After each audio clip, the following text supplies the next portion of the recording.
everyone. Thanks so much for coming. My name's Mary Poole. I'm the Executive Director of Soft Landing Missoula, and I want to thank you guys all for coming here tonight. And I'm going to give a quick shout out to our sponsors. We're always really honored and privileged to do this with some great university sponsors. So tonight, the University of Montana Global Engagement, College of Humanities and Sciences, and the Franke Global Leadership Initiative are all our sponsors.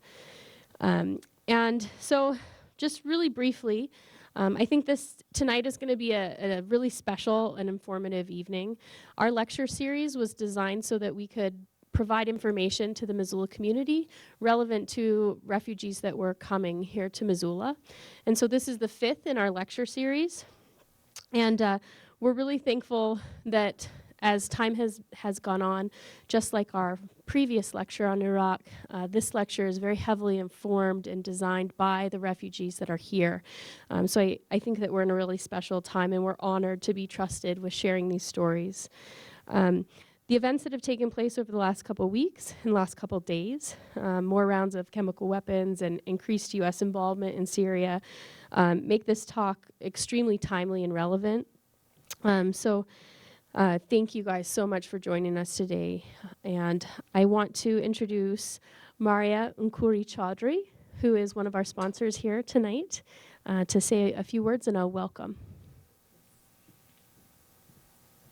Hello, everybody, and welcome. It's great that you are here so many of you are here tonight. And again, I want to say that my office is really proud to be here as well, and we are so excited to have our 5th lecture here on campus. So welcome to U of M campus.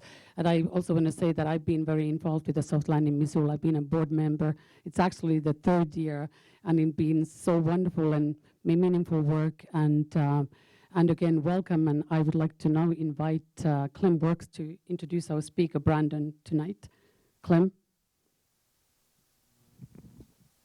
Thanks very much, and sincere welcome from me as board president of Soft Landing to our lecture series that I think has done a good job of trying to keep the community informed of the situations, the home countries where the refugees who have settled here come from, what the circumstances are that force them to leave, and a little bit about what their countries are all about. And that is what our speaker is going to be talking about tonight. Before I get to the formal introduction, I just wanted to say one thing. As probably most of you know, the administration has put severe clamps on refugee resettlement in the past few months, having lost a number of lawsuits. It has decided to basically use administrative means, bureaucratic means, to slow down refugee resettlement to the point where the number of refugees that will be resettled in the United States in 2018 will probably be, undoubtedly will be at its lowest number in the past 40 years. Despite that, I want you to know that we at Soft Landing, and along with our partner, the International Rescue Committee, is determined to show what a model refugee resettlement program looks like. And it is with your support and your engagement and your love that we will succeed in making Missoula continue to be a welcoming place for refugees. It's my great pleasure to introduce my son as the speaker, and it's a rare occasion that I get to do so. Before I formally introduce him, I guess I just wanted to tell you a little story. 11 years ago, we as a family traveled to Damascus. We actually took a taxi from Amman, about 4 hours, as I recall, crossing the border, and landed in a city that was in Damascus that was immediately one of the most amazing and engaging and fascinating cities that I have ever seen. First of all, it's old. It's probably the oldest city in the world. And it's historical. John the Baptist walked those streets. It was culturally diverse. It was commercially bustling. The food, oh my God, to die for. And yet, there was an element of, even then, and of course this was long before the Syrian revolution or rebellion started, one could sense that there was political repression. The face of Bashar Assad was all over. People whispered when they talked about him, and yet when they learned that we were Americans, that was completely different. I remember a taxi driver almost went onto the sidewalk when he heard we were Americans. He was so overjoyed. So the personal reception that we got there was amazing. But little did we realize, of course, and could we discern at that time in 2007 what would begin to take place 4 years later. So Brendan was, 19.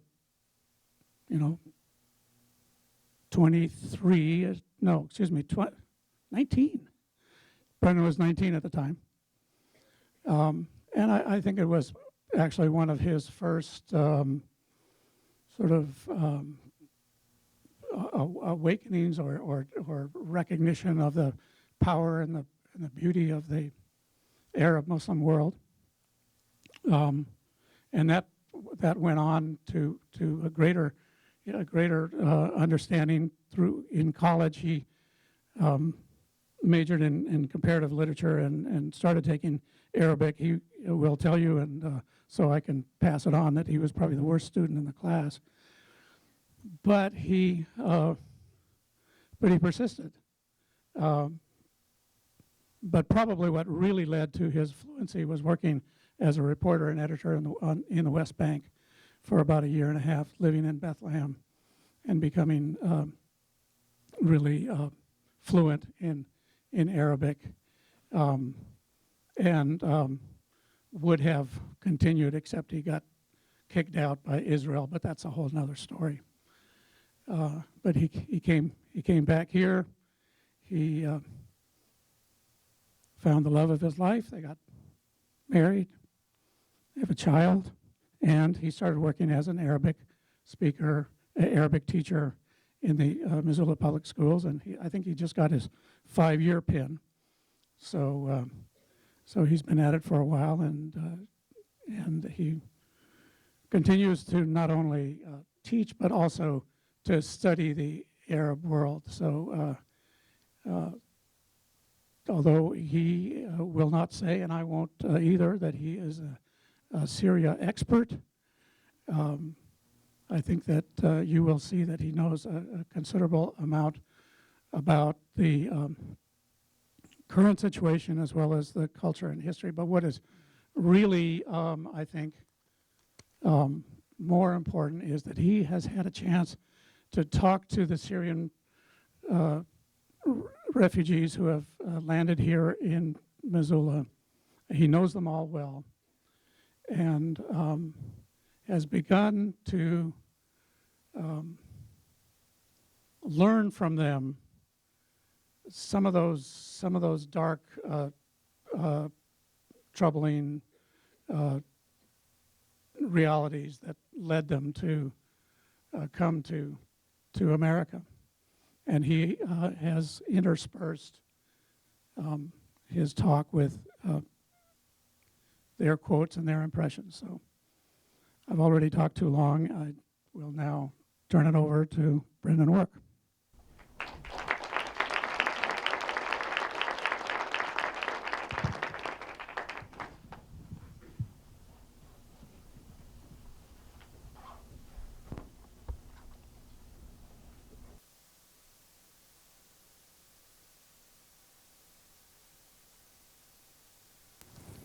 Hello? Check. Can you hear me? Terrific. Thanks, Dad. And thank you, everyone, for coming. I am a teacher, so I prefer to walk around and use the microphone attached to me. Thank you to Soft Landing Missoula. Thank you, Mary, for establishing this series of talks in the first place. And thank you to MCAT as well for being here and enabling the wider spread of this information. That is both a blessing and a curse because it explains as well why I am delivering this lecture and not the Syrians themselves. It certainly bears asking why I am here. In previous lectures on Eritrea or the Democratic Republic of the Congo, we have had representatives of those countries. I am not myself Syrian. The reason for that basically is the Syrians in Missoula have family and friends still living in Syria in government-controlled areas that have been retaken in the last 7 years of the civil war. They live in areas that are basically held by agreements, by truces between the governments and local armed forces, local rebel forces. When talking about how this lecture would come about, the idea initially was brought up that the Syrians would speak and I would translate, but in any sort of manifestation of that kind of lecture, information would be released about where they lived, who they knew, where they, what street their house was on, what they could see from it, and that kind of information is potentially endangering of their families and friends. The Syrian Electronic Army is a group associated with the Assad government that does significant mining of the internet to find information like that. I don't think it's too paranoid to suggest that refugees in the United States, especially those who have families from areas that are, either controlled by the government or recently came under control by the government and are subject to retaliation, it's just not a good idea. So I do want to thank them in absentia, though. They have, with the exception of getting married and having a baby, been the best part of my life in the last 2 years. The most meaningful, the most precious experiences that I've had have been getting to know them, getting to familiarize, or myself becoming familiar with elements of Syrian culture and history and geography and life, and familiarizing them in what way I can with life in the United States.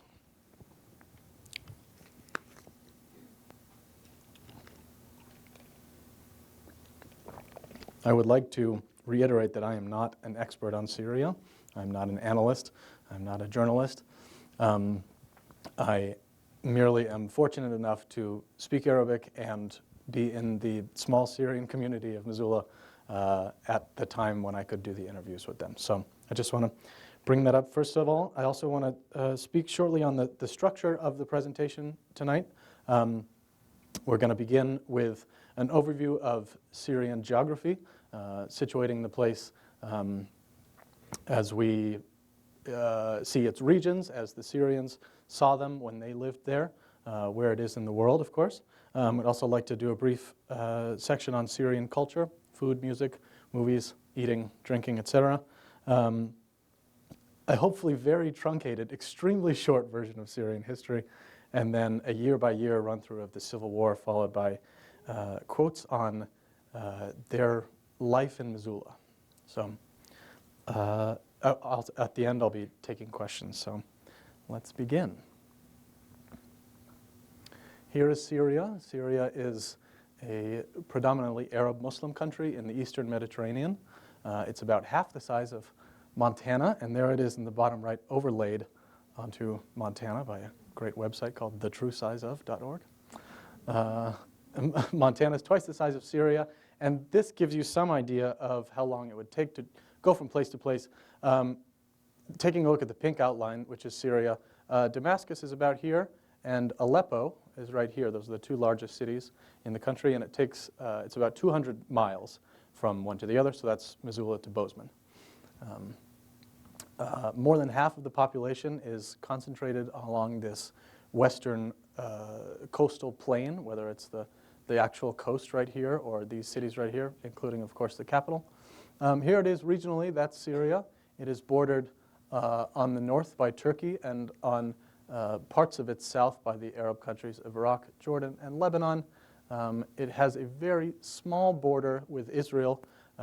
The Golan Heights have been occupied by Israel since 1967, but that's a very, very small part right there.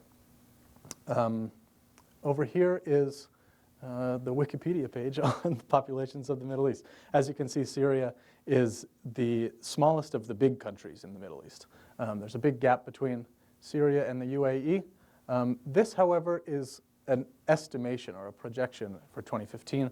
2015 is, of course, in the middle of the Civil War, which began as protests in 2011 and then fully erupted into violence in 2012. So it never reached 23 million, as is projected here. Most estimates say it topped out at 22 million. Since that point, about 4 million have left the country, and about 7 million are displaced within the country. So add those two together, you get about half of the country living where they used to live. 2% of the country has also died in the Civil War. And just preparing for this presentation, I found out that number is actually higher than the proportion of British citizens who died in World War II and the proportion of French citizens who died in World War II. So it is a truly nation-convulsing civil war in a way that I didn't even myself understand.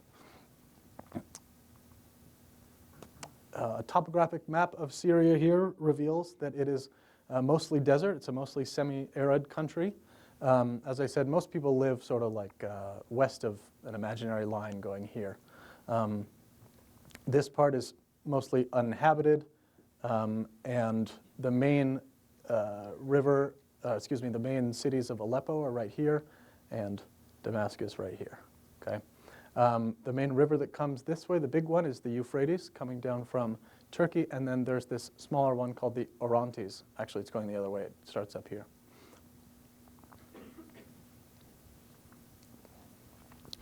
This reveals a great deal of how complex the conflict is. This is an ethnic map of the Syrian population.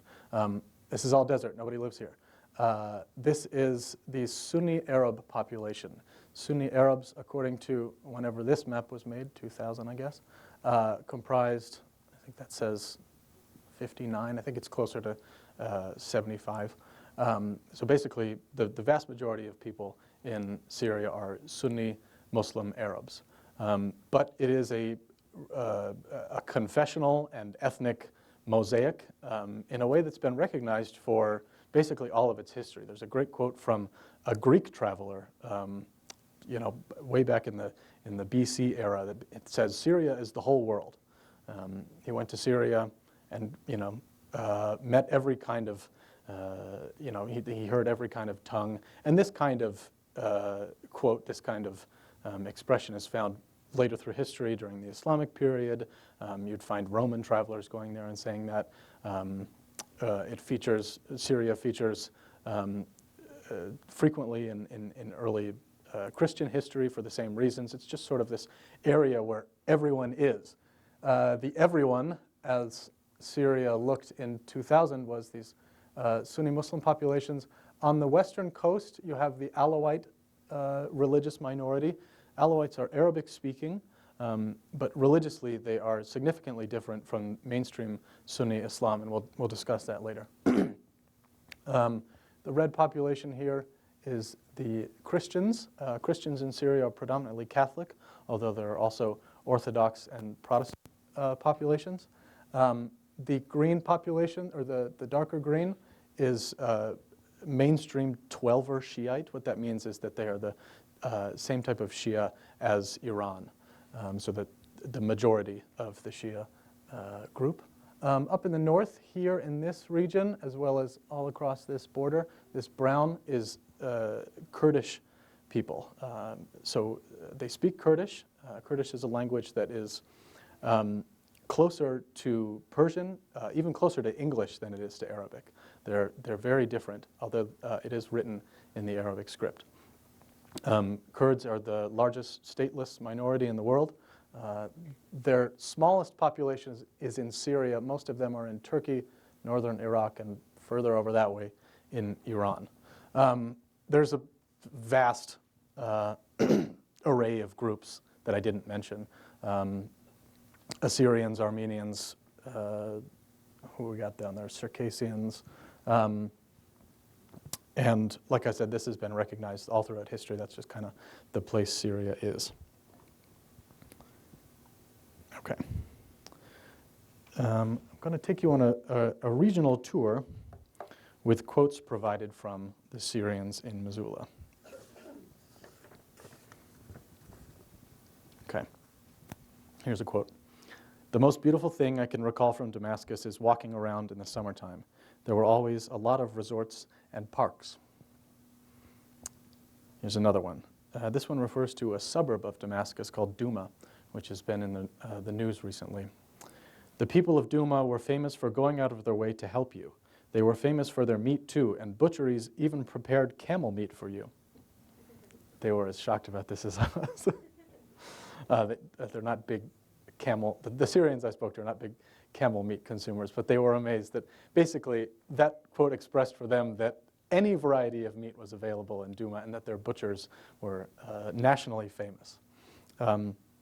There are 5 million people living in Damascus and the surrounding suburbs and villages. That's about 23% of the total. Featured right here is the Grand Umayyad Mosque.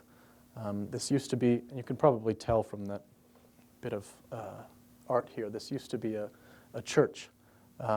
It is, some people say, like the 4th most important historical site in Islam after the two great mosques in what's now Saudi Arabia and the Haram al-Sharif in Jerusalem. So this is sort of way up there in terms of regional importance. And people from Damascus, Damascenes, are extremely proud of it.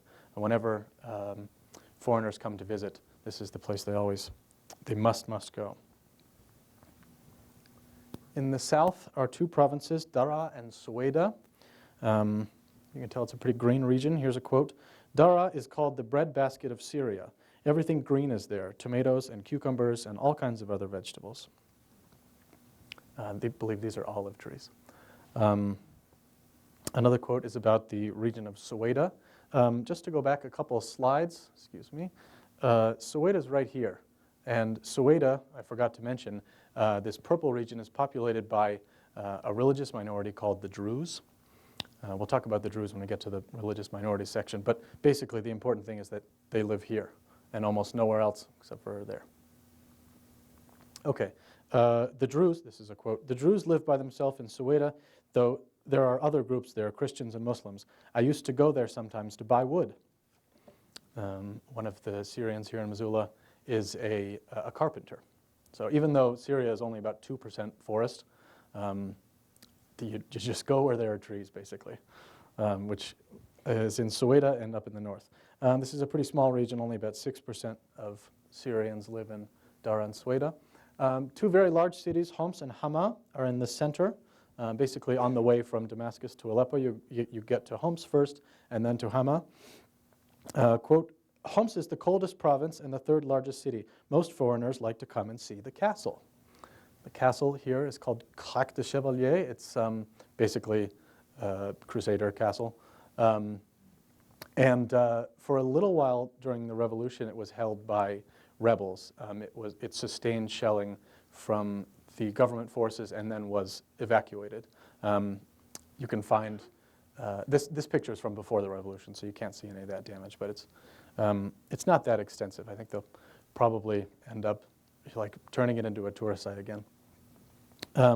Hama is another case. Hama is, before when I was speaking to them about Hama, they said it's the smallest city.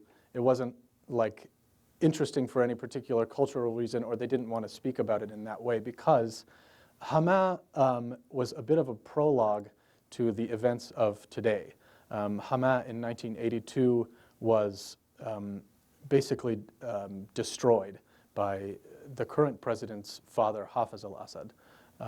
There was an uprising of the Sunni Muslim Brotherhood group that tried to take control of the city's municipal affairs, basically.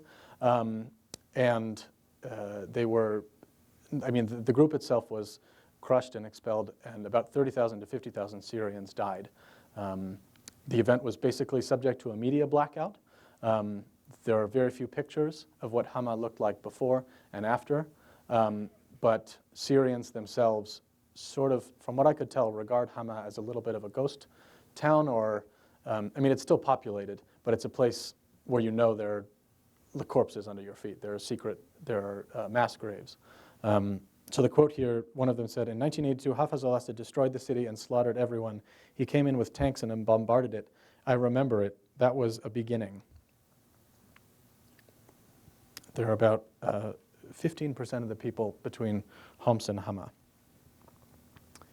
On the coast, there is two provinces, one called Latakia and one called Tartus. This is the area that is inhabited chiefly by Alawites. Alawites, again, are the Arabic-speaking religious minority who comprise a great deal of the support for the president. And so that comes up a little bit in the quote I'm going to read about Latakia. He says, that's a really nice region on the sea, all mountains and greenery. It's really beautiful. There are good people there and not so good people. Our president's from there, and a majority of the people there support him, working in the security services, the police, or the army, but there are really good people there too. Latakia apparently is about an hour and a half drive from Damascus, so it's kind of like a summering place. You can go there to go fishing, to escape the heat of the coastal plain in the summer and hang out by the sea, picnicking, bringing your family to the beach, etc. There are about 10% of the Syrian population living in these two provinces. Aleppo is the second largest city in Syria and the economic capital. And then there's the province of Idlib, which is the only one basically held in majority still by rebel forces. It's kind of where the revolution began. One of the quotes about Aleppo is, it's all money in Aleppo. Most of the people there are traders. That's with a D, sorry. Big business people. I know a trader from there who's got a full fleet of steamer ships, 25 full ships on the water. I don't believe that's an exaggeration. There are people with considerable commercial power in Aleppo. The quote about Idlib references a city called Jisr al-Shughur, which was the first full town to be liberated or taken from the government. He says, I worked in Jisr al-Shughur for a bit. There are trees there, and that's where they grow tobacco too. But it's not a region I really like because it's too hot. So Idlib is the hottest, Homs is the coldest. About 27% of the population live in these two areas. And then there's the desert. None of the Syrians I spoke to had been to the cities of Raqqa or Deir ez-Zor, which are pretty far out there. One of them said, I've never been. It's all desert out there. 9 hours on a bus. Imagine that. So if you can imagine just going from Missoula to Wolf Point to see desert, or to see, I don't know what's in Wolf Point. That was kind of the sentiment they had. There's also a city from the Roman times called Palmyra, or in Arabic it's Tadmor, which has a great deal of significance to Syrians in sort of understanding their past. Here's a quote about this. This is the region of old Queen Zenobia. She was the queen of Palmyra when the Romans came. The Romans occupied the region and destroyed it, and she resisted by poisoning herself. It's the most important thing that happened in Palmyra. You can ride camels there too. So tourists would come and go to Palmyra, ride camels, and this is maybe about a third of the site. It's a huge, vast area of Roman ruins. It was occupied by ISIS twice. They came in and then were expelled by the Russians and government forces. Government forces held it for a little while and then got re-expelled by ISIS. ISIS took advantage of their second occupation by blowing up a great deal of the antiquity. There was footage of these columns being torn down. A great deal of it remains, but that was kind of ISIS's publicity game, was to talk up how little they cared about the ancient past. About 10% of Syrians live in the desert regions, and then there's the Kurdish areas. We do have one Kurdish-speaking Syrian who declined to be interviewed for this. They're about 8% of the Syrian population, and they live in the cities of Qamishlo, Hasaka, and Efrin. Those are going to become important later on. So one of the Syrians said, "I knew Kurds in the military from this region, but I've never been. There's nothing there. They grow wheat and cotton and oats there, I think, and sheep." Okay, some notes on Syrian culture. Here are some quotes I'll let you guys read.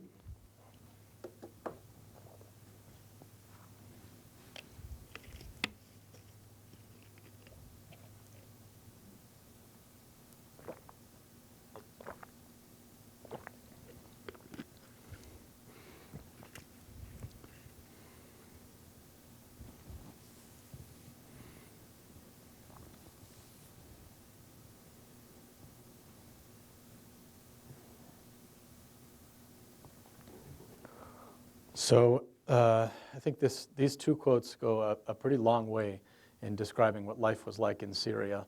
And from what I can remember being 19, that's kind of what I saw. You just express one, not even Arabic word. You say hello, and you will get 5 to 10 invitations to tea and coffee and dinner, and let me show you around. But it is not a politically, or it was not a politically open society, and even occasionally in the interviews I did with the Syrians, they basically expressed that there was no link between what the government did and what the people thought. It was just unthinkable that the people had any sort of say in the first place. The government can do it at once. Who are we? And that came up more than once. These statistics on the bottom are important because they situate Syria comparable to other places in the Middle East. This life expectancy is the one it is now. If it was down 15 points, then it was nearly 80, which is higher than the United States. It's got a pretty high literacy rate for the Middle East. And none of the Syrians I spoke to said this, but I've seen it expressed in reading about the Civil War. When protests turned into outright violence and turned into the Civil War, there was a kind of shock that expressed itself almost as a little bit of cultural like supremacy over other places in the Arab world. Syrians said they expected this kind of thing to happen in Iraq. There might be a civil war in Sudan. Maybe Libya would do this kind of thing. Syria had enormously attractive educational institutions, hospitals that people around the Arab world would send patients to, research institutions. Syria sent an astronaut into space. Syria was seen as the high watermark of sophistication and cultural achievement, and it was unbelievable in 2012 when things really started to go over the edge, that a place like this had been, turned into such a bloodbath. Right here, let's see if it's not going to play yet. Okay, cool. Right here is a scene from the most famous soap opera in the Arab world. It's a Syrian soap opera. It's called Bab al-Hara, which is the gate of the neighborhood. And this is basically a showcase of how powerful the Syrian culture and the Syrian media is. Bab al-Hara is shown and adored by people all the way from Morocco to Iraq. That's just the Arab world. Beyond, people watch it in Europe, in India with subtitles. We'll just watch it for a little bit. It's fun. Oh, I want sound. شو بدك مني يا أخي؟ ليش واقف بوشي بدي فوت؟ مين انتي؟ يا أنا أم زكي الداية جاي شيء على أم سمعه. وشو بعرفني انك انتي داي ام زكي؟ بركة جاية من طرف ابو سمعه. يا على عيونك على الحكي. شو بدك يعني اكشف عن وشي حتى تتأكد؟ يا عم شو ما عليكم ما عدتوا استحيتوا، بعد من وشي بعد. ما بخليكي تفوتي قبل ما اعرف مين انتي. لا عم تقول لك انه هي الداية ام زكي. شو بدك اياها تكشف وشها للرجال يعني؟ وانت شو دخلك امشي طريقك احسن ما تدخل بالنصارى؟ انت بدك تقتلي بالنظارة؟ ايه تعال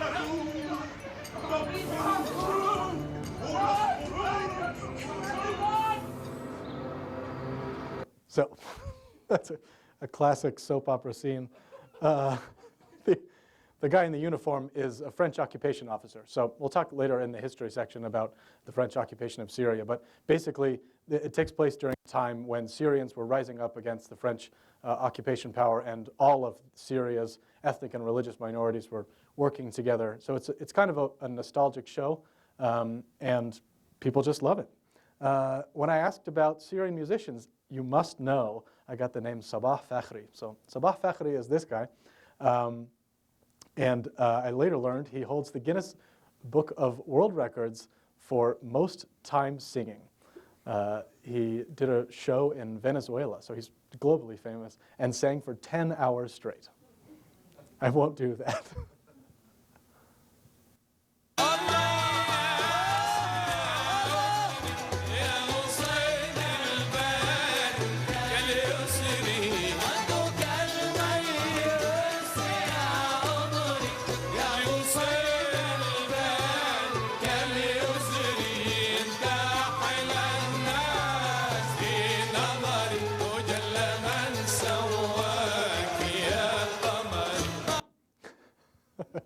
Here's a more recent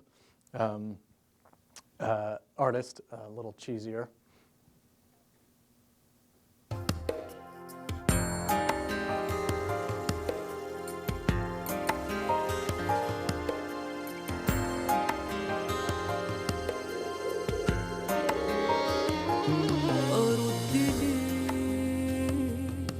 اللي قلته كان كفاية وأقول لك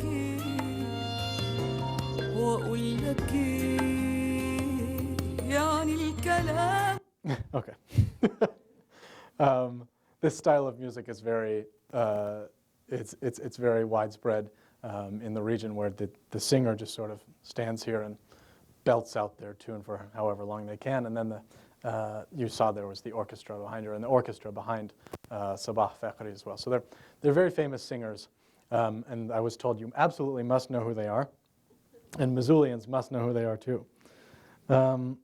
Related to the question of, hey, I just saw that woman, she was dressed, just like an American pop star. The question of women's dress came up. I asked what Syrians dress like, and they said basically like Americans. Most women wear hijab, especially in the Sunni Muslim areas of the country. But almost nobody wears niqab, so niqab is the face veil. And since the Syrians I spoke to left the country in 2013, that was the most current sort of information they had. Since then, there have been very conservative forms of Islam adopted in parts of the country outside of government control, chiefly in the eastern, the desert parts of the country. So I don't know exactly what, how that's changed the style of dress. Okay, here we have the most popular kind of dance. This is in Syria as well as Palestine, Lebanon, and Jordan, It's called the dabka. I cannot do the dabka, so don't ask. They say the most popular dance is the dabka. Weddings aren't mixed, usually, but on the women's side, they even do it. Basically, you jump up and down and hold hands and kind of make a line. Time for the food. Quote, all the food in Syria is so delicious. If I could bring only one dish here, it would be grilled kibbeh. It reminds me of festival days, of the iftar during Ramadan, when we would barbecue on our roofs. Which sounds fantastic. This is grilled kibbeh. Kibbeh is basically like a croquette, if you've heard about that. It's like or a Viking. That's what we do at the fair in Montana. It's like meat with cracked wheat fried around it, and then further barbecued. A couple terms in there, if you didn't know, iftar is the breaking of the fast at the end of one of the holy, or one of the days of the holy month of Ramadan. Another quote referring to the top meal, I always loved rice and shakriya. Shakriya is a yogurt sauce with meat in it. From the time I was a child, I would always ask for it. What do you want to eat today? I'd say, rice and shakriya. Tomorrow, what do you want to eat? I'd say, rice and shakriya. I've had it. It is really that good. Okay, some religious groups that inhabit the country. I'll put the quotes, or no, I have the quotes here. Okay, so like I said, the majority of the country is Sunni Muslim. They live all throughout the country. They inhabit all of the regions, and they're in all social classes. These terms here, Shafi'i and Hanafi, refer to legal schools within Sunni Islam. So Sunni Islam is the majority branch of the Islamic faith, and within it there are different legal codes. The most strict, the one in Saudi Arabia, is called Hanbali, and there's almost no Hanbali like imams or schools in Syria. Instead, they follow Shafi'i and Hanafi, which are the most sort of open, the most liberal of Sunni Islam. They follow the 5 pillars. The 5 pillars are Hajj, so going to pilgrimage, the Ramadan, which is the holy month of fasting, Zakat, which is giving alms, and Salat, which is the 5 daily prayers. And then there's Shahada, which is testimony that there is only one God. I mentioned the last one, Shahada, because part of the Shahada, part of the testimony of faith, is that Muhammad is the prophet of God. And that part of the Shahada is said differently in Shia communities. The Shia will add a little phrase at the end that says Ali is the vice-regent or the friend of God. Ali is, in Islamic history, Muhammad's son-in-law. Shiites believe he was endowed with special sanctity, special divinity that allowed him to recognize the faith earlier than anyone else. I want to mention that on the next slide, so just keep that in mind.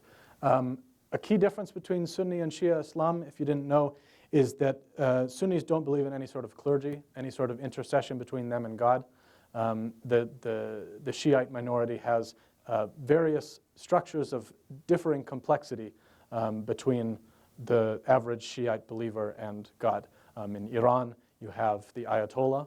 Ayatollah means sign of God, and he's the very, very top of a complex structure between you and the divine. Sunnis don't do that.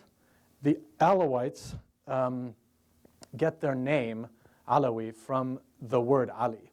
So Ali, being the son-in-law of the Prophet, is seen by mainstream Shia as having the necessary sanctity and purity of spirit to inherit the community, inherit the leadership of the Muslim community after Muhammad's death. The Alawites actually go one step further and say that Ali had primacy over Muhammad, which is, in mainstream Sunni belief, kind of a form of blasphemy. So the idea of establishing Ali as having this, this elevated place is a major theological divide between these two faiths. About 12% of the population of Syria is Alawite. Here are some quotes. It was very hard for the Syrians I spoke to even before the civil war, get a handle on what Alawite beliefs were. It's a very highly syncretic tradition. It involves elements that you would recognize from a Christian belief system, like the Trinity. Of course, the central figure is Ali, who comes from the Islamic tradition. There are elements of Greek Platonic, Gnostic belief. It's very sort of difficult to discern what Alawites believe in for the Syrians I spoke to. It's also a closed faith, meaning you cannot convert to Alawite belief. We'll cover this word sunification later. 10% of the Syrian population is Christian, mostly concentrated in cities. It's one of the oldest Christian populations in the world. A few people in Syria speak Aramaic. Aramaic was the language of Jesus. It's just amazing that this community is still there. Quote, they go to our houses, we eat, or we go to their houses, their family. And I love this quote on the bottom. I'll give you a second to read it.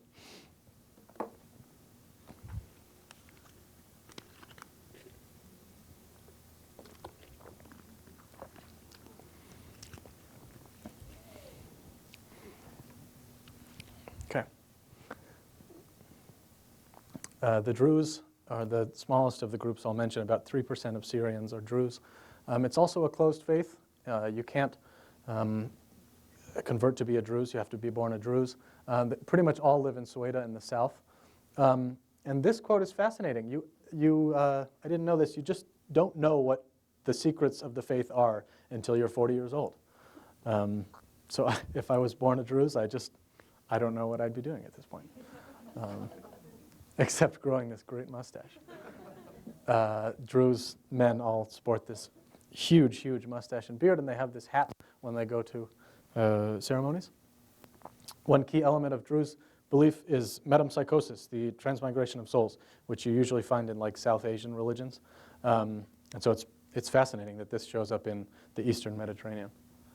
All right, I will try to be as brief as I can on this. Okay, the reason I have to be so brief is because Syrian history is so long. About 12,000 years of continuous civilization. So it was alternately occupied by Egyptians, Hittites, Assyrians, Babylonians, Greeks, and then the most long-lasting and architecturally most solid occupation was that of the Romans.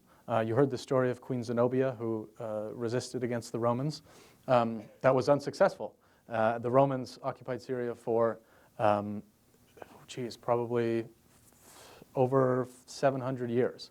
Then, when the Roman Empire divided and collapsed in the west, the Eastern Roman Empire, so the Byzantine state, maintained control over Syria, and then it was fought over between the Byzantines and the Sassanid Persians throughout the 6th and 7th centuries. And instead of the Byzantines defeating the Persians or the Persians defeating the Byzantines, they mutually just beat the heck out of each other until out of nowhere came the Arabs from the south. Nobody expected that this would happen. The Arabs came bearing a new faith that proclaimed everybody was equal. And it was a big hit. Syria has been Muslim since the 7th century, it's the late part of the 7th century. It, like I said, attained great cultural and technological and scientific and artistic sophistication for several centuries under several different Muslim dynasties. The greatest warrior in the history of Islam, a guy named Khalid ibn Walid, is buried in Syria. He's famous for never losing a battle. Another famous warrior from Syrian history is Salah ad-Din al-Ayyubi, or Saladin. He was a Kurd. He was a Kurdish guy. And he's famous for booting the Crusaders out when they came invading in the 11th century and 12th century. Another key event that happened in the medieval period was the establishment of the Alawite sect. Back then they were known as Nusayris, and they basically came into the western hills, that coastal hilly region of Syria in the 9th century, and proclaimed their new faith. and it was not very popular. Of course, like I said, the elevation of Ali above Muhammad was very unpopular. It was blasphemous to assert that, and they were the subject of many campaigns against them from the Mamluks down through the Ottoman times. Getting to the Ottomans, the Ottoman Turks established control over Syria in the 16th century in 1517 and had almost an exactly 400-year period of rule until World War I. Under Ottoman rule, Arabs were not violently suppressed, but they did not get the key positions in government. Obviously, it was a Turkish state. Turks had, people from Turkey and other Turkic-speaking regions of the Ottoman Empire were given priority.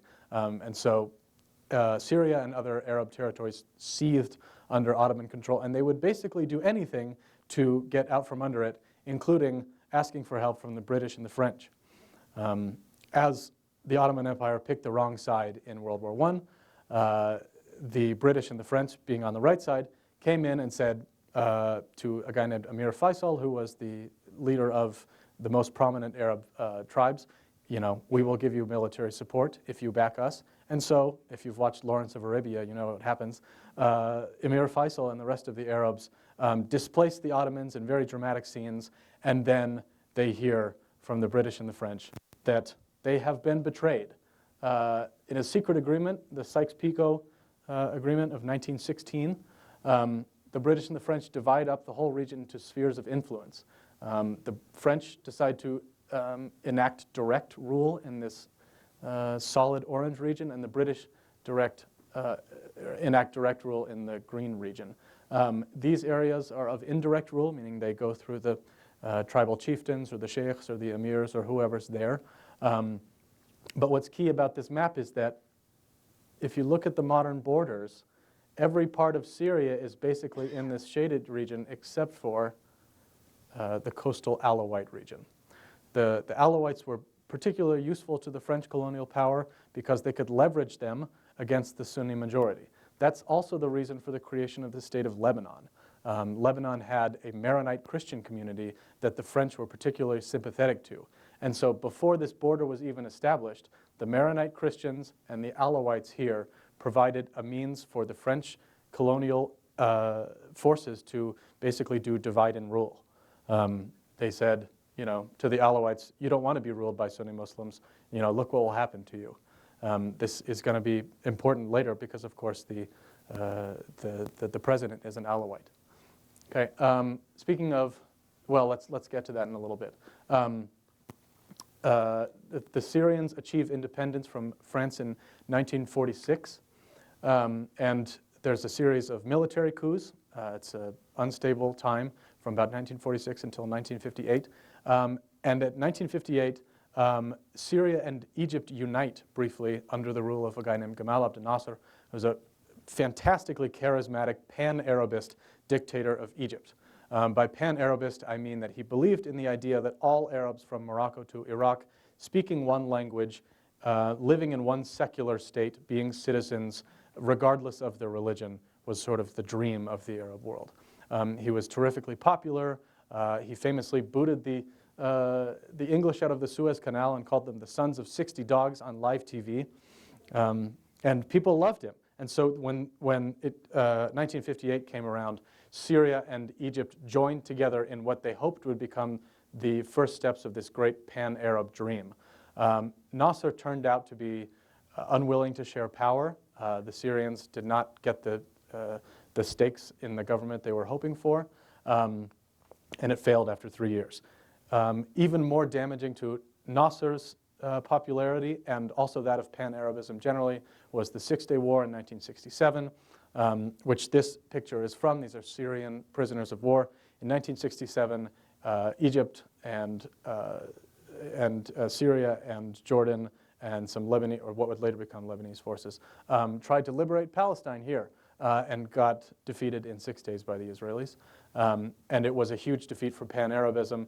In its place came a rising tide of highly ideological, highly conservative political Islam, which was championed by the newly wealthy Saudi state and other Gulf monarchies like what would later be Qatar, Bahrain, Kuwait, the Emirates.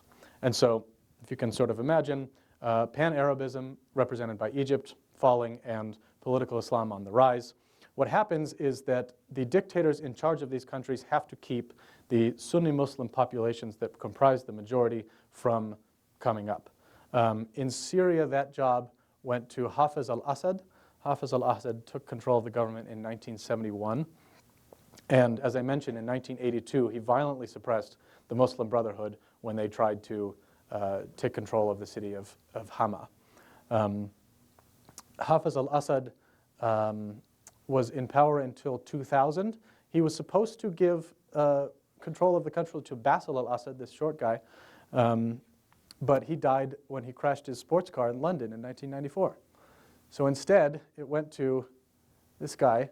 Bashar al-Assad was supposed to be an eye doctor. He's a very soft-spoken guy. He doesn't actually speak that great of Arabic. That's one of the things people are always offended by. He speaks with an English accent because he was educated in England. He has a lisp. He's kind of awkward. And he is now one of the greatest mass murderers in the history of the world. It's a shocking story. Okay, so from 2000 until today, Bashar al-Assad said he was going to enact some political reforms to sort of ease the police state that Syria had become. But instead, it just didn't happen. Further political repression, political parties were banned. The Assad government became close to Iran and to Russia and alienated the United States, particularly after the 2003 invasion of Iraq. Even though that did not stop Bashar al-Assad from filtering conservative jihadis into Iraq to destabilize, to both.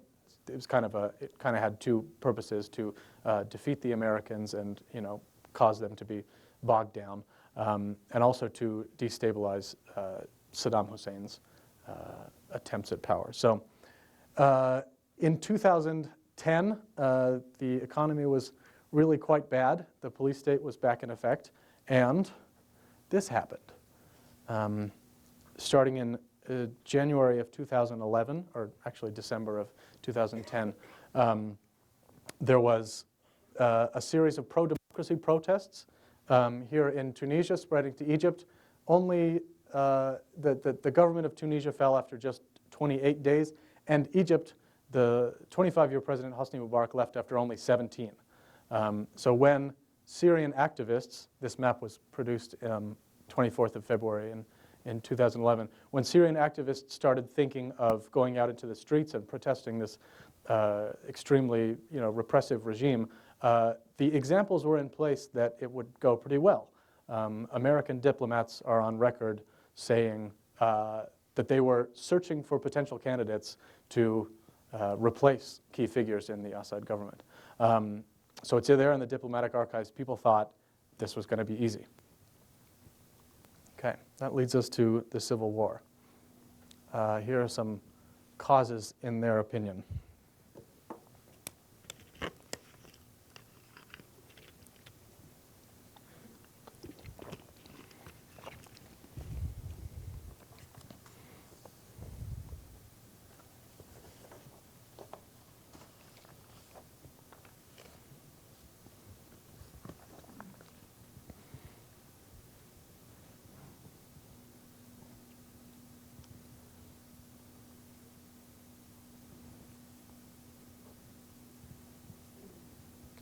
So corruption, unemployment, nepotism, and climate change. The drought that hit Syria caused rural, predominantly Sunni farmers and herders to come into the cities. And in the cities, they encountered the wealth of generations that had been kept from them, that they didn't even know existed, and that was associated politically with the government. In order to accumulate that kind of wealth, you have to have connections. You have to know people in the government. You have to be able to give bribes, and you have to yourself be bribed. If you don't have the money to afford a bribe, you basically don't have any chance. This kind of resentment caused by the immigration of millions of people, 1.5 million people, into the major cities was one of the main drivers of the conflict. And like I mentioned, the previous events, this regional momentum was unstoppable. People really did think it was just going to be that easy. Some brief event, with this next, the Civil War section of the talk, I'd like to overview the brief events, or the main events of each year, and then overlay with that some of the quotes from the Syrians I spoke to. The protests began in Daraa, that city in the south. Interestingly, why it probably began in Daraa, in addition to the causes mentioned in the previous slide, is that on the border with Jordan, your cell phone is not censored by the Syrian government as well, because you can access Jordanian cell phone networks. So when they wanted to upload a video of what was going on in Daraa, you just went 100 feet toward the border, put up your cell phone, connected to the Jordanian network, and you were in. So an interesting note on why that happened there. There was a massacre in Homs, that city in the center of Syria, at a sit-in. So a sit-in is key because that's a peaceful demonstration, and it's what brought the Egyptian government down in Tahrir Square in only 17 days. Masses of Egyptians came to public squares, sat down in front of the troops, and basically dared them to commit violence. That worked in Egypt. They were shot right on the spot. And then the next day, regime, what's the word when you, street cleaners came in, just mopped up the square like it didn't even happen. And that was a key turning point. It was not going to be like it was in Egypt. Later that month, the Free Syrian Army formed. Also at this point, for these first 2 years, the regime was very isolated abroad. Its key sponsor, who is, of course, the Russian Federation, voted to condemn the Syrian government in a UN vote in April of 2011. It did, in the Security Council, then veto a sanction threat, but it was at a time when it looked like Russia didn't care that much. This is a shot from one of the protests in the south in Daraa. This is key. This is the Syrian government flag. At this time, people were still waving it. Later on, it was replaced by the Free Syrian Army flag, or by a variety of different flags associated with Islamist militias. But nowadays, this is a symbol of only Bashar al-Assad. Back then, it was a symbol of hope for a new Syria. There's a video here. Of course, this is grainy cell phone footage. It was very, very daring that somebody would actually do this. And you'll notice that most of the faces are pointing away. This is because pro-democracy activists, when they pointed up their cell phones, they didn't want to endanger anyone's lives.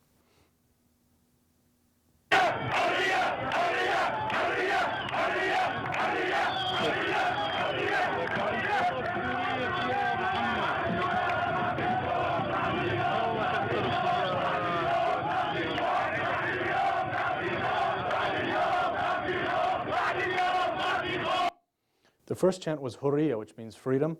The second chant is Mafi Khof, which means there is no fear. The ability of people to go out in the streets, knowing what happens in Syrian prisons, knowing how easy it is to get picked up by the intelligence agencies is astounding. Here's a picture of Homs, that city in the center of Syria. And this is what a lot of people refer to as the cradle of the revolution. It began in Daraa and sort of, it grew up in Homs. Homs is also where most of the significant violence was. Okay. I'm sorry, I wanted to mention about 1,000 people died in March of 2011. So it was not solely a year of protests being suppressed with sort of limited fire. It was already the beginning of a civil war. People just didn't realize it was going to get so much worse. About 500,000 people have died in the Syrian civil war, so it's 500 times that number. Okay, in 2012 it became more obvious that it was a civil war. The government lost control of those provinces of Idlib and Daraa. The Kurdish region struck an agreement with the Assad government to basically attain some limited autonomy because there were so few democracy protests out there and Assad forces were sort of required in other parts of the country. They said, you know, let us administer our region for a little while, and you can send your troops elsewhere. Again, this is key. A Russian ambassador to France said publicly that Assad would be ready to leave, quote, in an orderly way in July 2012. It seemed, even to the Russians, that that was inevitable. The opposition was, at this stage, joined by a group called Jabhat al-Nusra. Jabhat al-Nusra is an affiliate of al-Qaeda. They are a US designated terrorist group. They are a Sunni supremacist group comprised mainly of jihadis. Some of those jihadis come from other countries. Upwards of 40 countries, I've heard, send fighters to Jabhat al-Nusra in this period. Formed in January. And of course, foreign fighters are not just on the opposition side. The regime was joined by Hezbollah. Hezbollah is a Shiite militia group from southern Lebanon, as well as well, I guess the Iranians are not part of this yet. But the Turkish state decides to open its borders. And this is key because you can just now walk into northern Syria with whatever weaponry, whatever ideas you have, wherever you're from. And so northern Syria starts to become a fairly lawless area at this point. Saudi Arabia and Qatar, those are states that Syria began to alienate in the 2000s. They are regional enemies of Iran, so it became, you know, they thought it was a good idea to start arming the opposition here. We mentioned that, and then this is the year of the famous Red Line comment. I want to mention some quotes from this period. Go to the next one real quick.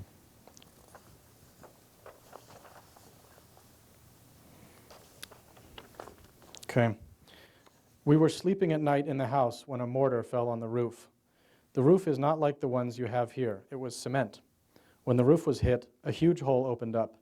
We were sleeping and there was a huge boom. My wife woke up, got the kids out, and when I was leaving, this piece of cement came straight down on my foot and broke it in 6 places. I was driving in my car. I had a Suzuki then, when a rocket flew over top of me. It landed about 1 kilometer in front of me where they were doing a burial for a group of martyrs. I was headed there. I turned the Suzuki around and went straight to my house. I heard 200 people died that day.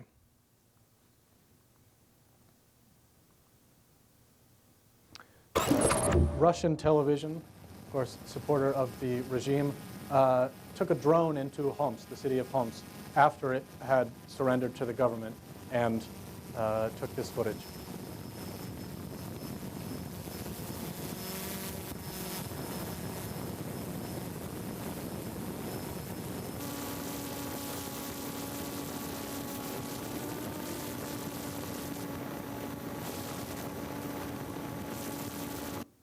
One of the Syrians here is from Homs.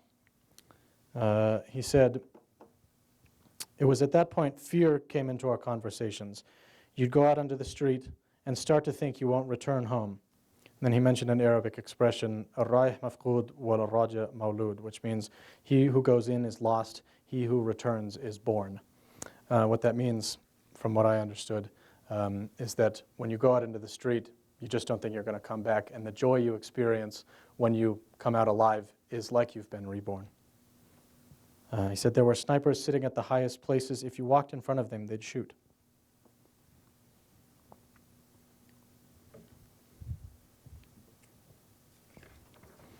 Another quote, "The children refused to speak all the time. Even when we went to the doctor, they were silent. All throughout the night, they heard sounds and they were terrified. They thought the army would come up and into our house. A state of horror all the time."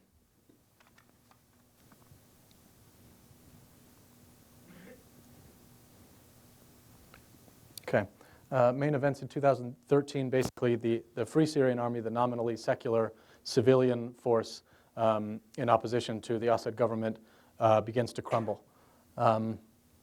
In place of them, Nusra and what would later become ISIS start to gain territory. The U.S. supplies non-lethal aid, but then suspends it. Meanwhile, Saudi Arabia and Qatar continue to provide arms. There's a chemical attack in September. President Obama announces the U.S. will bomb Syria with congressional approval, but that bill never comes to Congress. Meanwhile, the UK House of Commons does have a vote and votes against military intervention. So there's no appetite for military intervention at this point. Also, the government begins to regain territory. Okay. It was in 2013 that the Syrians here in Missoula left the country. One family went to Zaatari. Zaatari right here is on the border with Jordan, so it's in the south of the country. Once it got to the point where there was basically no work and no security, whenever you'd go out there was a checkpoint that you might get shot at, I took the decision to leave for Jordan. We went to Zaatari, stayed 13 days, and we hated it. There wasn't any security, gangs, all that kind of stuff. If a woman needed to go to the bathroom, a man would have to go stand guard outside. They had a communal kitchen that we all ate from, standing in lines of more than 200 people. We had tents to sleep in. During the 13 days we were there, 118 tents burned down. I heard the regime sent in a group to infiltrate Zaatari camp to do it.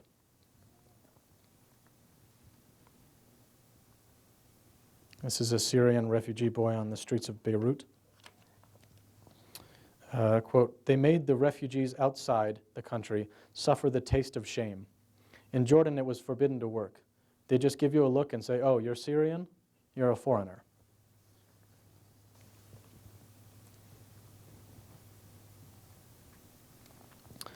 In 2014, this is basically the year of ISIS.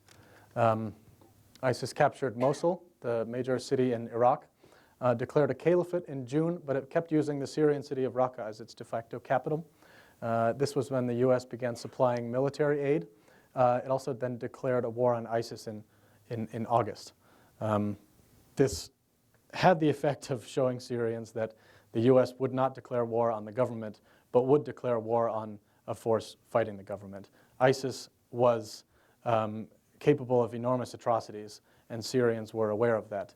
But they could not get over the irony that the United States would not strike the Assad regime. Again, the government continued to take territory, and they besieged the city of Aleppo. That's the second largest city in October. This is a hand-drawn image of a Syrian prison.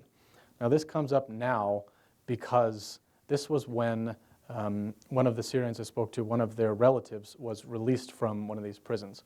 The system of prisons in Syria is a form of torture that is just unbelievable. They just shuttle you from one prison to another. You are kept in these cells, just stacked on top of people, periodically taken out. This is all in the dark. This is you're periodically taken out, interrogated, and tortured, and you don't know if you're going to come out alive. Quote, "My sister's husband went to go get food for his children. He went and didn't come back. After 3 years, the news came back that he had died under torture. For 3 years, nobody knew where he was. Somebody who came out of prison told us. He went out to get food for his kids. What was his sin?"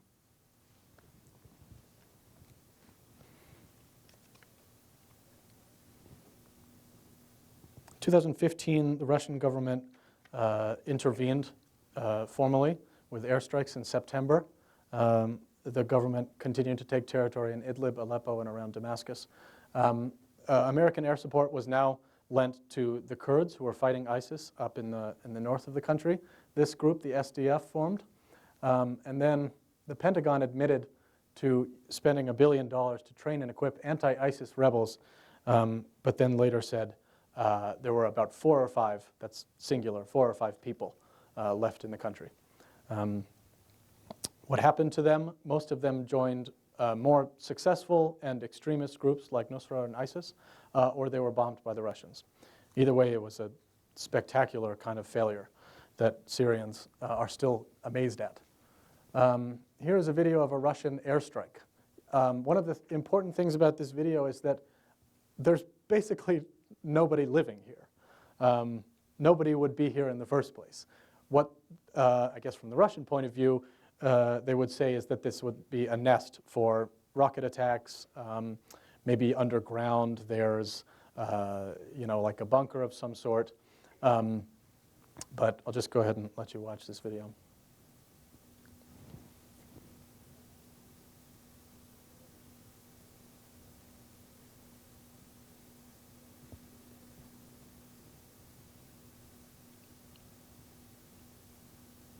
So that was what's called a barrel bomb. A barrel bomb basically is like a water heater, like a big, any kind of barrel would work, packed with explosives and like metal, other kinds of material, and just dropped from a plane. It's the most low-tech kind of weapon imaginable. Here is a Syrian living in Germany, and the picture he took of himself just after he arrived. He was subject to starvation and torture in prison. Unfortunately, this is a story that's quite familiar to the Syrians I spoke to.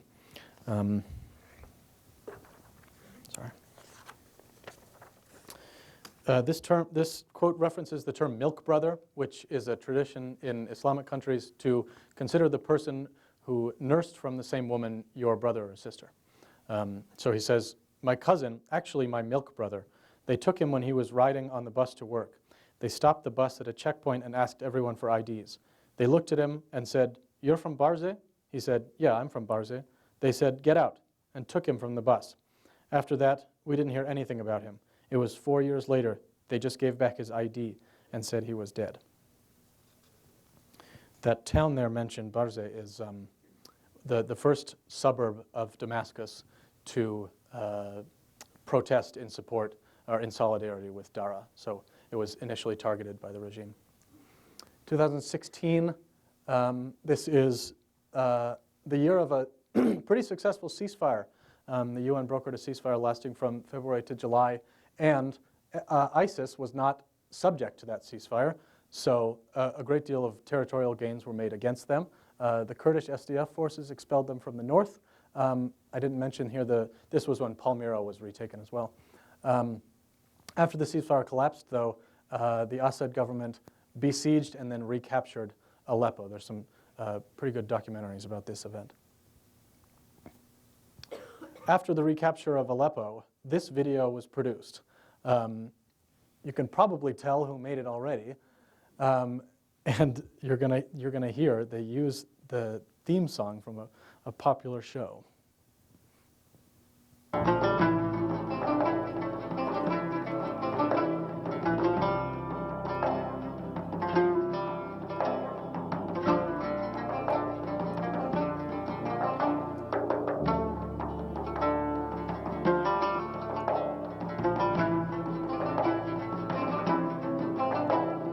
Those beautiful scenes are from Western Aleppo, and that is the theme music from Game of Thrones, played on an oud, which is an Arabic lute.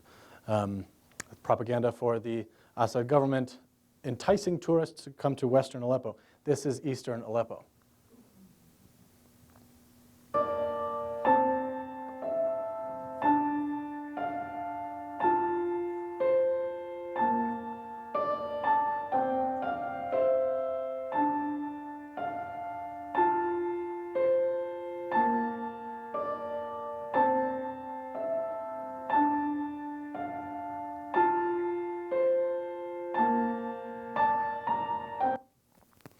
Okay, it was also in 2016 that the Syrians I spoke to got word that of all the places in the world they would be placed through the refugee resettlement process in the United States. Here's a quote. When they told me I'll go to America, I swear to God, I couldn't believe it at all. I thought they'd just start laughing at me. I said, oh Lord, I'm so happy because my children, they would have had limits to their future in Jordan, but my whole life I wanted to see America. These are actually the 10,000th Syrian refugees settled in the United States. We'll get to a little bit of the refugee graphics later. In these past 2 years, President Trump has launched airstrikes on government forces. So this is a key difference from what previous airstrikes were doing. Raqqa has been retaken, and ISIS is all but removed from the country.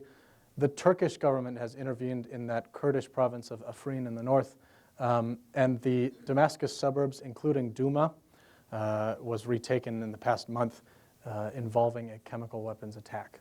Also, last week, American, British, and French airstrikes on chemical weapons facilities resulted in both sides claiming victory. So the United States and the British and French, as well as their supporters, claimed that the chemical weapons facilities were now out of the picture.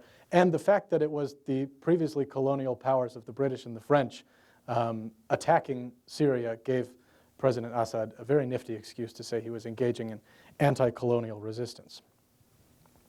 Okay, so that's where we are today. Here's a map of what territory is held by the opposition. Here, the government here, and the Kurdish forces here. These little brown areas, which are mostly desert, are still held by ISIS.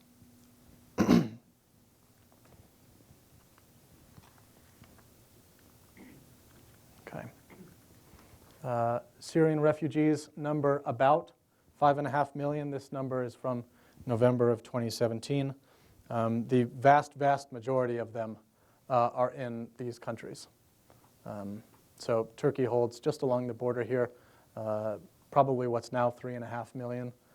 Lebanon, a very, very tiny country, has 1 million. There's a little over 500,000. That's where Zaatari was, that camp in the desert. And then you know it's bad when you're fleeing to Iraq. This area here holds quite a few Syrian refugees as well.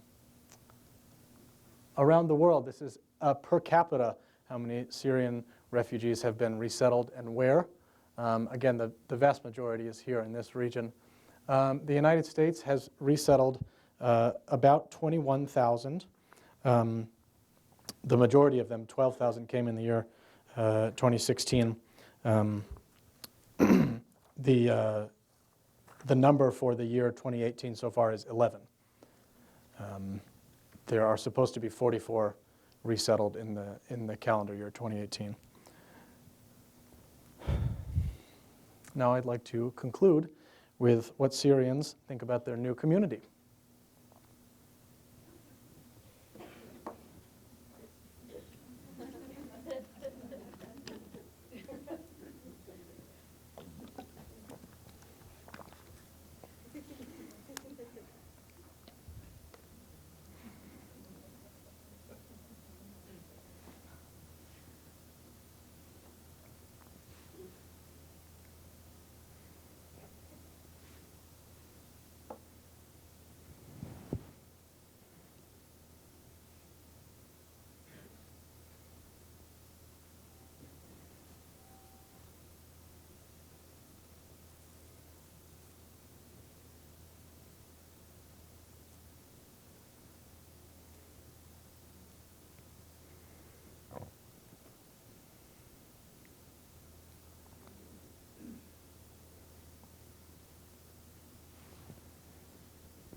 This last quote absolutely reflects the general tone of my last question to them, which was just to deliver a message to Missoula, whatever they wanted to say, and it was all couched in family terms, basically.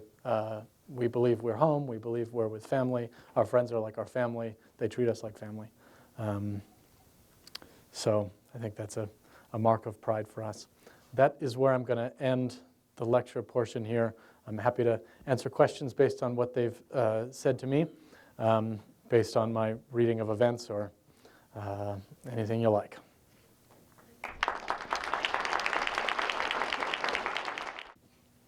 Thank you, Brendan. What a terrific presentation. Brendan, I don't know as a citizen, what to do. I don't know what my role is. I don't know what my political voice should be. I see this, airstrike against the chemical weapons facilities. I'm just really unsure as to what the appropriate response is as a citizen. I don't think that the Syrians expect there is a responsibility for the American people to direct the government in any way. What I got from them, like I mentioned earlier, is that there basically isn't a link anymore in Syria between the people and the government. The government does something, what do we have to say about it? That quote at the end where he said, if Congress wants to do something, they'll do it, is basically, from my reading of it, establishing Congress as sort of like the version of the Syrian intelligence. Like, what do they want to do it? They'll do it. They don't expect that American democratic,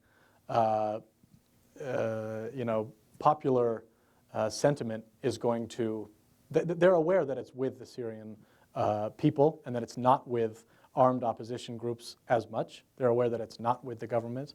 But they don't think that there's really any sort of political option for American citizens. They are really, really appreciative of any attempt to learn about Syria. They love people attempting to speak Arabic, including myself. Another quote I do want to return to is about Ramadan. Fasting in America is not a communal experience if you live in a Muslim community of like, I don't know how many Muslims are in Missoula, probably like 50 to 100. If that seems a little high now. Fasting just by yourself in your house kind of sucks. But when they mentioned that there were the lights in the streets and the tables outside, I think if Ramadan ever falls, once it falls in summertime again, I think we should have some tables outside and eat with them.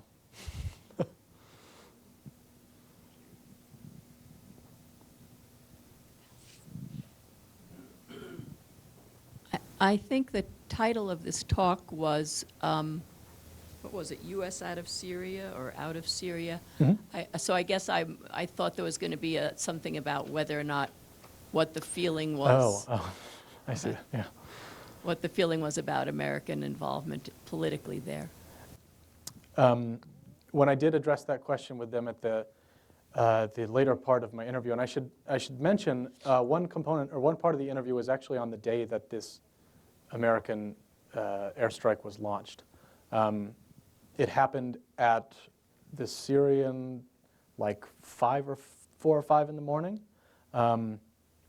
and a sort of shock gripped the room. There was a sense of confusion. There was a question about whether to call home, whether that would surprise people too much, the relatives back home, if there would be, if they would be too worried, because we didn't know where the airstrikes had landed. When it was established that everyone was okay, I asked about their feelings toward an American military intervention, and as they had mentioned before with an earlier airstrike of President Trump's back in, I don't know, last year, they said, if it is possible that the regime can be isolated and hit without increasing the suffering of the people, then they are 100% for that. But I think that part of their family lived in the area where one of the airstrikes landed. That neighborhood, Barze, that I mentioned, is where a government research facility is. you know, the bombs are not as smart as we think they are, and the you know, the Syrians' family, it could have been very close to that explosion. I think had that night gone any differently, you know, they would experience what a lot of you know, victims of airstrikes have experienced, or you know, have said that they didn't understand what they wanted. And you know, I've seen that sentiment expressed by other Syrians. Does that kind of answer your question at all, or feel free to follow up if you like.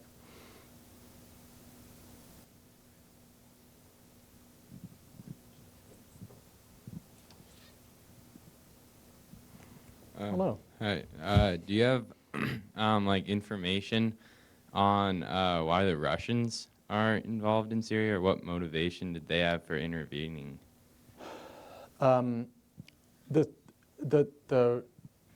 Throughout time, as I understand it, Russia has been in search of various warm water ports. There is no access to deep water ports that are not iced over on the Siberian coast or on the northern coast of Russia. That is also an influence for the taking of the Crimean Peninsula. That's a deep water, warm water port. And in the last year, the Russian bases on the Alawite coast, on the hilly region to the west, which used to be on loan from the Syrian government, are now purchased in perpetuity by the Russians. So it seems to be of strategic importance. It's also kind of an opportunity to, you know, promote the Russian military and the Russian state as somebody who follows through on their promises, somebody who sticks by friends, et cetera. I've seen those quotes said by Syrians that, like, you know, at least the Russians are sticking by their man, et cetera. Yeah. I'm curious to know about the process of how you end up in a refugee camp in Jordan and get all the way to Missoula, how you're chosen, about the vetting process, that's been mentioned a lot in the news. So yeah, I'm curious about that. 4 years and at least 16 interviews are the numbers I can give you. The point where one of the Syrians I spoke to got a little piece of paper that said Missoula, Montana, or I think it just said Montana, which was an absolute shock for me. I'd never heard of the place before. The point where you get that is not even, I mean, it's at the very, very end. So initially learning that you would go to America doesn't happen for a long time. You just, you are subject to all manner of screening, all manner of interviews, family contact. That's just what the Syrians I spoke to mentioned. I'm sure there's a lot more. Yeah.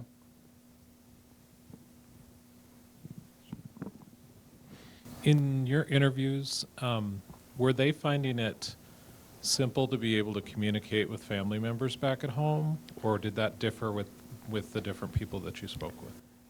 It's gotten easier.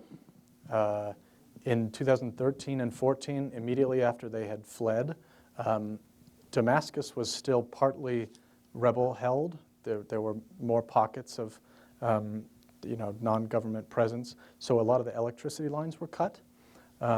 Neighborhoods were besieged, and as I mentioned before, the Syrian government control of the internet is really strict. So it was much harder in 2013, 2014. Now they have pretty much daily phone contact. Some of their relatives have fled to Jordan. One of them actually had to come back to prove that they owned land. So the person's, I think it's an aunt, is back in that neighborhood just to, like, be in the house in case somebody from the government comes by. They recently promulgated a law called Law Number 10. Law Number 10 basically says anyone who's an absentee for more than X period of time forfeits their land. That's directly targeting refugees. So some relative had to go back to the house and just say, I still own this place, whatever's left of it. But they're in pretty good contact. Yeah.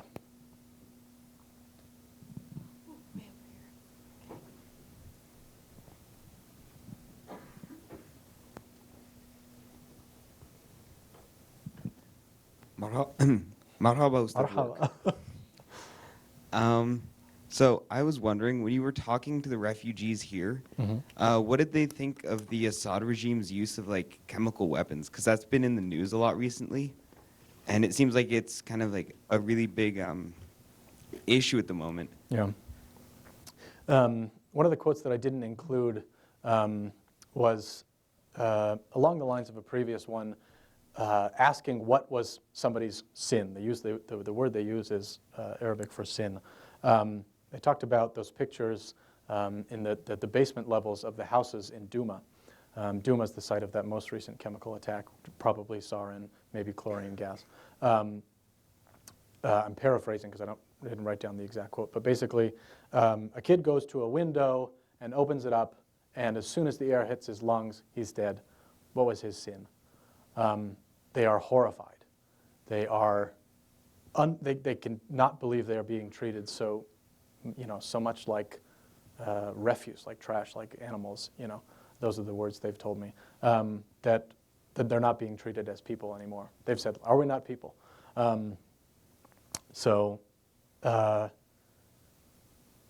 They also sort of singled out the irony, or not the irony, but like the strangeness of the exception of a chemical attack as provoking international response. Chemical attacks have, killed quite a large number of people, but conventional weapons, which includes that barrel bomb I was mentioning, you basically just, drop any container filled with explosive material on somebody, that is going to kill just as many people or more than a chemical weapon. They've killed about 150 times more people than chemical weapons, and there does not seem to be the response that the red line has. So that is something they've expressed to me. Mostly just horror, though. Yeah. Brandon, so I'm kind of curious to see or to hear what the refugees have to say about the calculus that they think is in Assad's mind, that he's taken such a extreme position of bombing and killing his own people, and yet he wants to stay in power in his own country, yet he's only representing maybe 12 to 20% of the country. That what is the calculus that they think he is going through in his mind to hold on to power, that eventually the majority of the people will overthrow him? I mean, it's probably a matter of time, but I'm just curious as to what they think that his strategy is. So I got two answers to that question when I posed it previously. One of them is basically a negation of the question. He's not thinking he's crazy. He's a dog. That Bashar al-Assad is just like outside of the bounds of rational thought, and he is going crazy. The other references previous, so like the Hafiz al-Assad extermination of the Muslim Brotherhood in 1982, and also there's the 1925 the Great Uprising. So this is when Syrians, it's in the show Bab al-Hara. This is when they rose up against the French. The French sort of did the same thing as Hafiz al-Assad did and Bashar al-Assad did, which is to leverage the country's ethnic mosaic status against itself. Take the Christian community, take the Alawite community, take the Druze and the mainstream Shia and say, look, you may not like me, but if I go, you'll have your head cut off. So like that has come up in 1925, it came up in 1982, it's coming up now, and the one time I sort of got a taste of that was when one of them basically said to me, it's always been like this. That calculus that you mentioned has been used for over a century.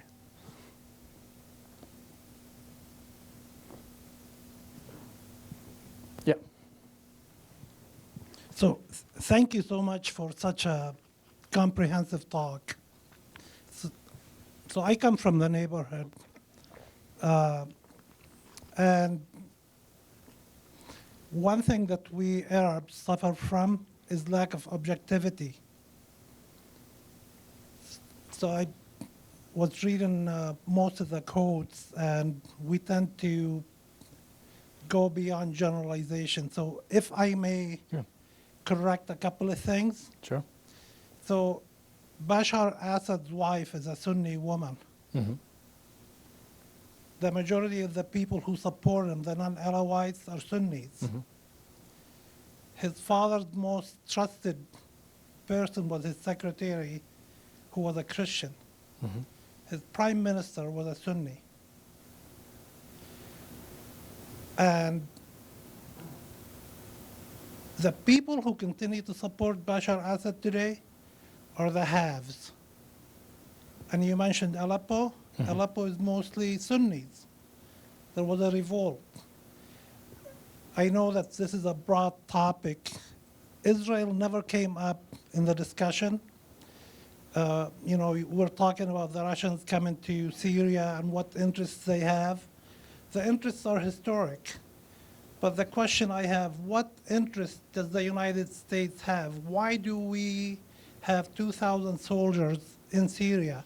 Why are we building bases? And the uprisal that you spoke of, it started because the Syrians wanted freedom. Mm-hmm. But the literature is starting to come out showing that the CIA had a lot to do with it. Are you aware of these things, or am I reading fake news? Well, first I want to, I think that that correction you offered is very valuable, and I do want to mention it would have been impossible for the regime to stay in power if every single Sunni Muslim Arab had turned against it. It is very valuable to point out this is a class conflict as well as a sectarian one. If you look at a case like Aleppo, yeah, it was a case of people coming in from the city because of the drought and experience this kind of shock. You know, a lot of religious minorities basically feel that they have been dragged into Assad's umbrella because of the threat of these Sunni supremacist, Islamist, bigoted groups controlling much of the countryside. So it's not necessarily a case of like theological dispute. It's not a case of ideological agreement between 100% of Alawis or 100% of Sunnis. The class element is very important, yes. Well, I also want to point out, do you know who the Minister of Defense was? Excuse me, was when Hama was destroyed? Mustafa Tlass. Yeah, Mustafa Tlass is a Sunni. Yeah. You know, so I have cousins in Syria. Mm-hmm. There are 9 boys. 5 are with the regime and 4 against the regime. And guess where the 4 live? They live in Lebanon. Mm. So, you know, here you know, we have the comfort of living in Missoula, Yeah. where I can go out and, you know, talk about whomever I want to. Syria is an oppressive regime. And if I may just say, in 2007, I was in southern Syria, and one of my friends is a 2-star general, Sunni, Mm-hmm. and I was talking to him. I said, what's the atmosphere like? He said, if the Americans come to Syria, I will fight them to death. But tomorrow, if I have a chance to butcher Bashar Assad, I would. Thank you for that. I think that's a sentiment that's shared across many parts of Sunni Syria. And I think that I may have given the impression that Sunnis are, on the whole, a more conservative cross-section of society. The quotes I have about not going to mosque a lot. You know, the Syrians I've mentioned, or Syrians I've spoke to have talked about like, hey, can I have a thing of whiskey? Or like, you know, sentiments you would not expect from Jabhat al-Nusra, for example.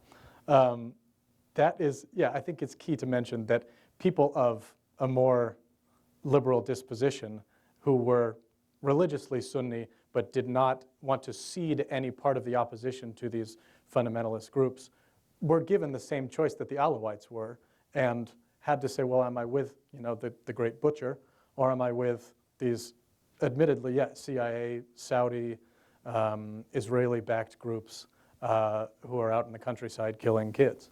It's a choice I don't think any of us could make. So thanks, I appreciate that. So, Ustad Work, I Yeah. have another question. Absolutely. And this one is just, I guess, what were the reactions for of coming. our refugees here in Missoula that you were talking to? Mhm. I guess to the fact that it took another chemical weapon attack to kind of provoke this international outrage compared to the, I guess, more, common weapons that Yeah. you talked about earlier? They were surprised that it didn't take place earlier. I mentioned the airstrikes on a place called Khan Sheikhoun, which is in the Idlib province, that happened in 2017. It was another departure from the strategy of President Obama, and when that happened, it seemed from the Syrians' perspective that something big was going to happen. There was going to be a more sustained American intervention. Obviously, it's April 2018, and that hasn't happened. So when it came around this time, they were like, now it's going to be different.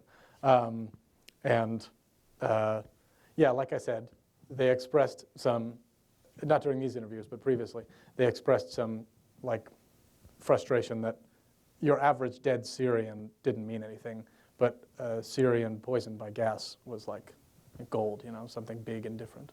Yeah.